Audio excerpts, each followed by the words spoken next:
Hi, everyone watching. Welcome to Sales Sidekicks. This will be a video series where we'll be bringing along SDRs, SDR managers, and AEs from the world of tech sales. My name is Rosemary, and I'm one of the co-founders here at Sales Sidekicks. And each of these episodes, we'll be diving into the journeys and insights of successful sales folks in role, and we'll share with you what has made them successful. Today, we're joined by Ahsan, a former electrical engineer who broke his way into tech sales and is now a senior enterprise SDR at Loopio, who's consistently crushed quota for the past 3 quarters. We're honored to have you. Welcome to the show. Thank you so much, Rose. It's an honor to be part of the Sales Psychic community, and I could see a lot of good work coming in.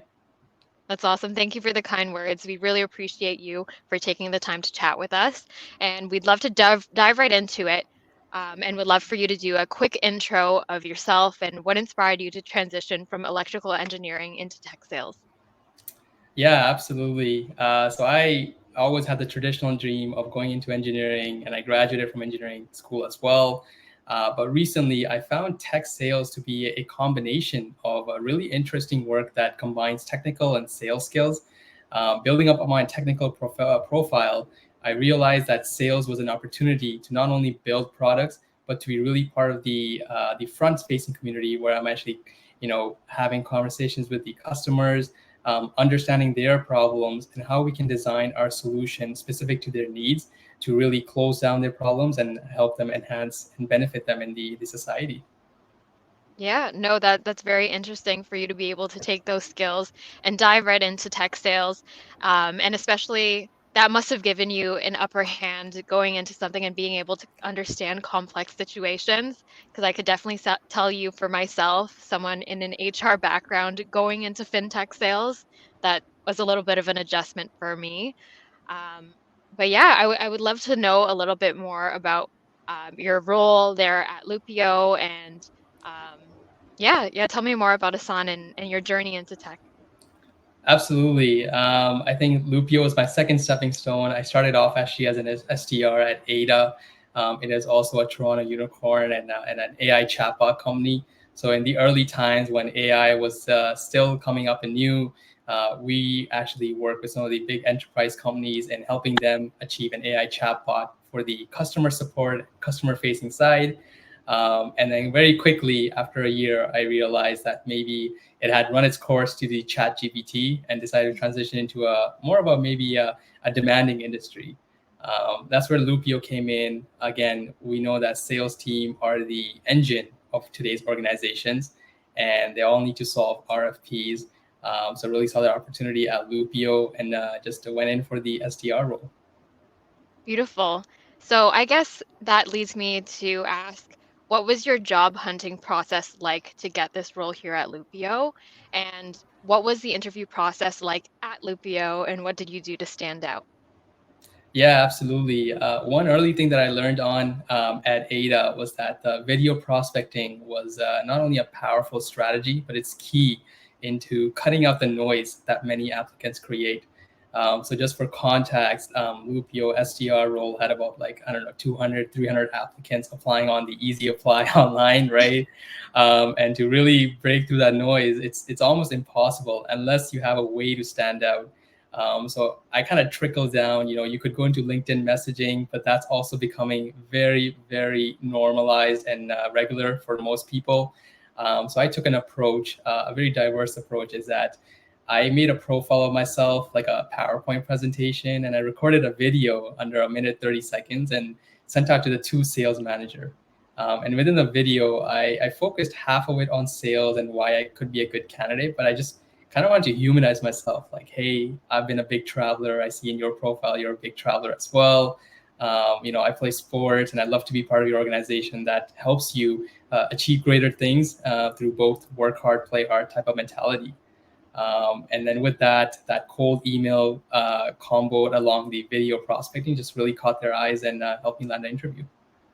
I love that. As someone who's recently conducted interviews, if that had happened to me, I definitely would have hired you on the spot. But we would definitely connect with that offline, and I would love for you to show me what that PowerPoint looked like, and maybe we can share that with the community. Going into my next question, what does your day-to-day look like as an enterprise SDR? Yeah, absolutely. Within the enterprise, the accounts that I work with are primarily large. So we're thinking about 50,000 plus employee headcount, and they are spread all across the world. So right now, I'm currently working with 2 to 3, just key accounts, really large ones that I have to focus on. And the way I structure my day is I break it down into 3 things. Number one is the actual prospecting, which requires calling and emailing my prospects. Number two is the actual organizing and researching my accounts, so making sure I can get the upfront work done, which is sequencing, doing the necessary research, and understanding what their strategic goals and initiatives are. And the last one is follow up on any emails. The follow ups are key. They are the key to meetings booked in the enterprise space. And this day to day looks like, hey, let's wake up in the morning. Let's first start dialing into the EMEA region right off the bat. Once the EMEA time closes, let's focus on sequencing the accounts, preparing for the account for the rest of the week. And then let's spend really the last bit of the afternoon, especially between 4 to 6 p.m. On the dialing side, calling to those EST and the PST clients who are just ending off their day and not involved in the internal meetings. From what it sounds like, you're extremely organized. And I feel like, especially going into an SDR role when the company gives you so much freedom for you to set your own schedule, it is very important to set yourself up for success in terms of having those reminders in your calendar and having a routine for yourself. I guess your call blocks and mapping out, especially if you're working with different territories. So I'm really happy to hear that you're crushing it. And for someone who's crushed their quota for 3 quarters in a row, I would love to know, what are your favorite sales tools that have helped you perform there at Loopio? Yeah, absolutely. There's a number of tools I use. Like Outreach is really good. I've heard good things about Lavender. ChatGPT was good for like a day, and then it kind of became obsolete. But actually, one tool I like to highlight, and then it was actually told to me by the sales sidekick community, was Trellis. As simple as Trellis is an auto dialer that can just really speed up the task that was taking me, an hours and hours of working through the day. So just for example, an outreach trellis can be layered on top just to increase your dials via automation. Where I was doing 30 dials an hour and manually clicking the button and logging each task, Trellis made me have like 80 dials an hour and maybe touch more than like 80% of my contacts in the call sequence. Yes, for sure.